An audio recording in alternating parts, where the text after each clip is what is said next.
name's Sergeant Ellis. I'm the road patrol supervisor. You want to speak to the supervisor? I was wondering, when you was outside the gas station when they drove away, right? Yes. How come we didn't have a conversation then? Because you were already in the back of a patrol car and we needed to get you out of there as quick as possible. And that's what we came up with? That's what happened. Okay. Whenever there's a situation like that, we try to clear the area as quick as possible. Because? Because there's a large group of people there and it could turn dangerous. They was peaceful. We were peacefully assembled. At that point. Well, the officer had been there for 15 minutes writing a ticket. The transport. This is where it gets genuinely uncomfortable to watch. So now we're in the patrol vehicle, and Deputy Canreg is attempting what looks like damage control. She's being relatively professional here, I'll give her that. But listen to what she says when SAP asks why they couldn't just have a conversation at the scene. Her answer? You were already in the back of a patrol car, and we needed to get you out of there as quick as possible. That's not a legal justification. That's an admission they escalated past the point of reason and had to commit to the mistake. And then we arrive at the detention facility. And here's what should concern every single person watching. The officer at intake says, put him in a cell until he wants to give you a name. Under the Fourth Amendment, you cannot indefinitely detain someone as punishment for exercising their Fifth Amendment right to remain silent.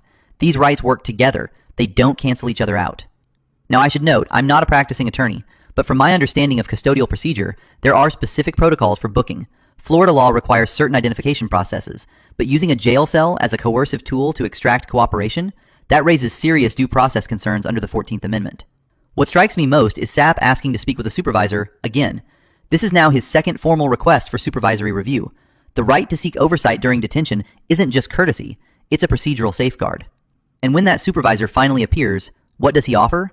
No explanation of charges, no clarification of process, just deflection. Warren Sapp spent 15 years in professional football, where accountability and chain of command actually meant something. He knows what proper procedure looks like, and this wasn't it.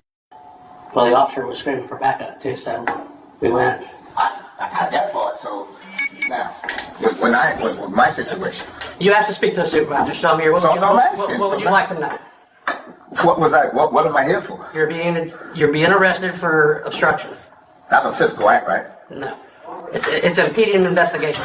It could be physical, it could be refusing to leave, it could be continuing to interject yourself into an investigation that's being done on a separate situation. Wasn't an investigation, it was a ticket being written, right? It was a traffic investigation. So, after you hand the person the ticket, the traffic stop is effectively over? Well, the deputy was still talking. No, I was asking, after you hand the ticket to the man, is effectively over? The stop is over? It depends. I'm asking. If the ticket is being explained to the individual who has the physical ticket in his hands, then no, it's not good. Why are you folding it up? Mr. Sapp, I'm not going to argue with you. No, definitely not going to argue with you. You'll have your day in court. I understand that. So. Oh, no, because I just had my rights violated. Your officer said to me, do you want to go to jail? First thing he said out of his mouth to me. I said, excuse me? What's your name? So I laughed. Because I do have the right to remain silent, right? I have the right, Fourth and Fifth Amendment, right? Yes, you absolutely have the right to remain silent. But you don't have the right to interject yourself into an investigation. I wasn't in the traffic stop. The traffic stop was over. The traffic stop was still being conducted. The traffic stop was over. She hadn't handed him the ticket. I said to the other officer that didn't arrest me, I said, how fast was he going? He said, I don't know, it's not my stop. I said, you know what, it's right. So I walked over and looked at the ticket because the lady said that he was doing double the speed limit. And I was like, that's pretty fast. I didn't think he was going that fast just then. And he wasn't going double. So I just asked, I was like, we just want you to be factual, man. You have the speed like that. There's no reason to say the man was going double when he wasn't.